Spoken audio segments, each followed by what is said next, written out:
Hey, this is Lauren with TMF Apparel USA, and today I'm going to show you how I print DTF transfers on my Omni Freejet 330Tx DTG printer.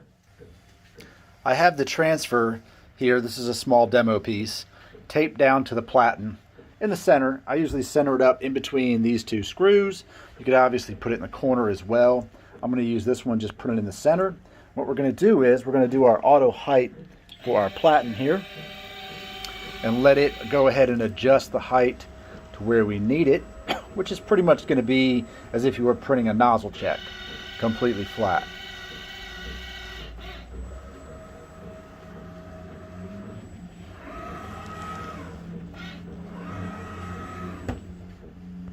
Now we're ready to print.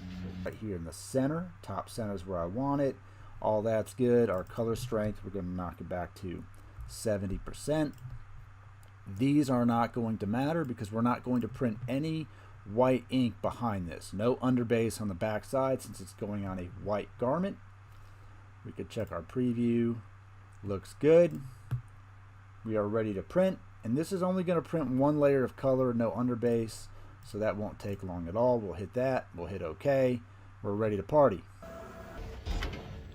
Okay, our print is done here. Let's stop that guy. Now, what I like about doing it on the TX is if I want this to have more color or more saturation, since it hasn't moved, I can just send that through again and print another layer of color on top of it. So sometimes what we'll want to do is lower the settings, the color settings in Cathari in our RIP software to maybe 30%. We don't want to pound too much ink on it, and we can print it multiple times. I'm going to say for this test that this looks good, so the next thing we're going to do, pull this off right here. This is the reverse side, and we're going to powder it. Since this is a small piece, what I do is I take some of my powder, I put it on a little piece of paper here just to kind of contain it. Take my powder here, and we just coat the graphic with the powder, right? So we're just going to scoop some up, coat it. Now I could put this in a little bin so that it all just stays within a bin. And what we're going to want to do is just shake it off, flick it off, kind of gets the excess off of it. What we should have is something that looks like so. It's kind of coated on the back of it. And now what we're going to do is we're going to cure this powder. So what I like to do is put it on the heat press. It's at 325. I'm going to raise my platen, my top here, and we're just going to hover it right there for about 2 minutes. Okay, now what we're looking for here is this powder kind of becomes a little bit rubbery. It's not coarse anymore, and that's what we're looking for before we press this. We're going to take our scrap tea here, since this is just a test. I'm going to take my transfer. We're going to put it so that we see it the correct way up. We're going to lay this down right here.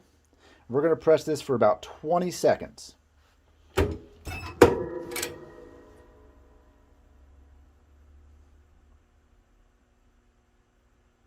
Keep in mind there is no pre-treat on this shirt at all. It's just a blank shirt.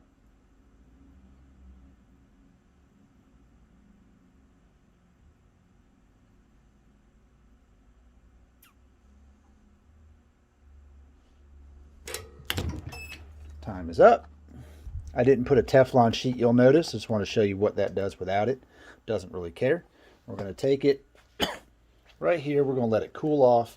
These are cold peel transfers, so we don't want to peel it hot. We want it to be nice and cool when we take it off, and since this is a little piece of shirt, it's really not that crazy. It takes not very long to cool off. And then what we do is we just peel it off like so.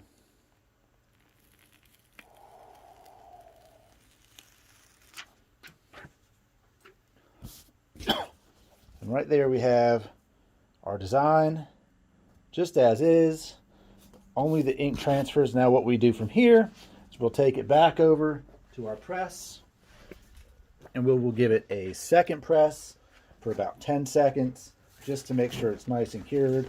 I'm going to cover this one with a Teflon. I do like to use Teflon to make sure that I don't burn the shirts.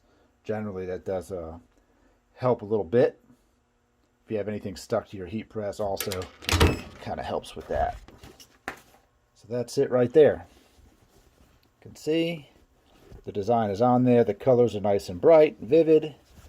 Stretch is good. Wearability is good.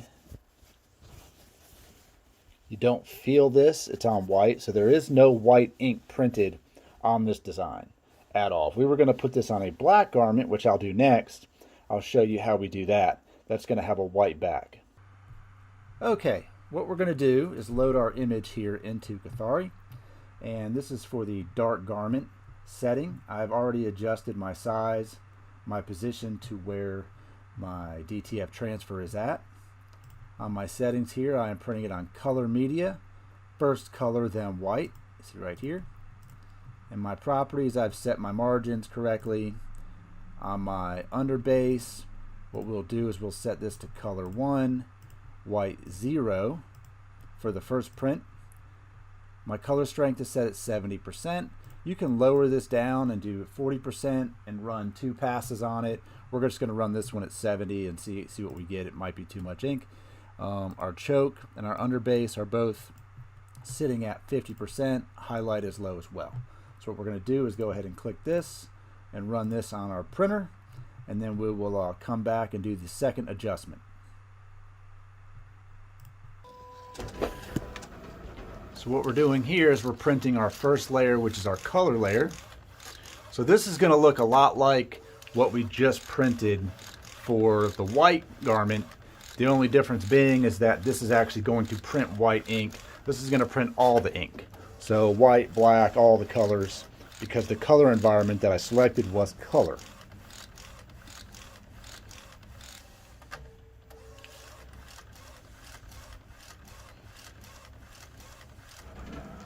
All right, now if we look at that, we can see it does look pretty juicy, pretty wet on there.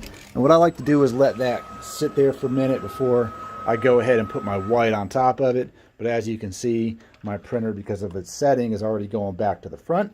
The next thing we're going to do is add the white to the back of this. Okay, now that our first color layer is printed, we will come back into our settings, our properties.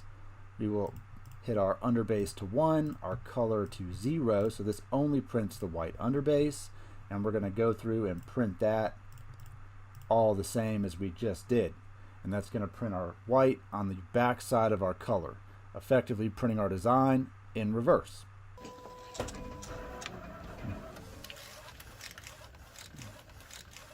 So what you'll see we're doing now is we're printing the white underbase on top of this color ink layer. Now normally if you were printing this directly on a garment, you would print the white layer first, followed by the color layer. But because this transfer is in reverse, we need to print the actual color layers in reverse.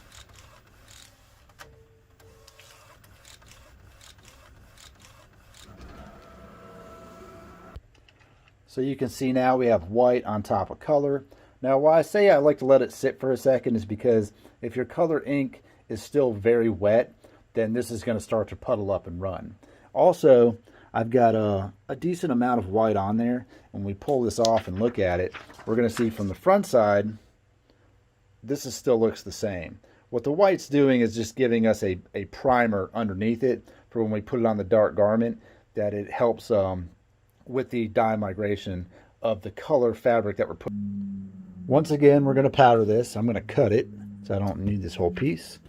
Again, this is one reason I like using DTG printers, that I can put these little scraps through. You're not going to be able to feed that little scrap through on your regular conventional printer. Let me move this guy. Right, so I've got my piece in here, and we're just going to go ahead and cover it with the powder, like so.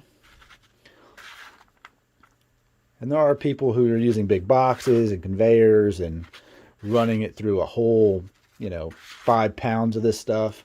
At the end of the day, it just needs to come out with the powder on it as such. So we can see here, looks good, looks good.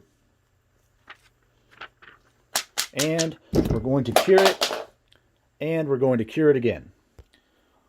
Okay, I've gone ahead and stuck this under the heat press here. As you can see, this is what we're looking like still. Looks pretty much the same. This is our design here. And now we're ready to press this on shirt.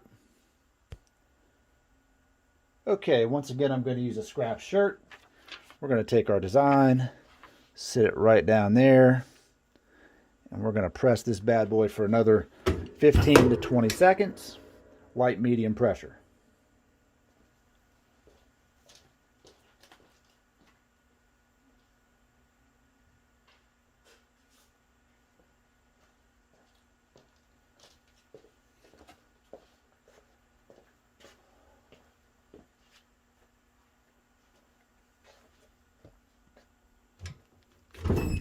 All right, pick that up.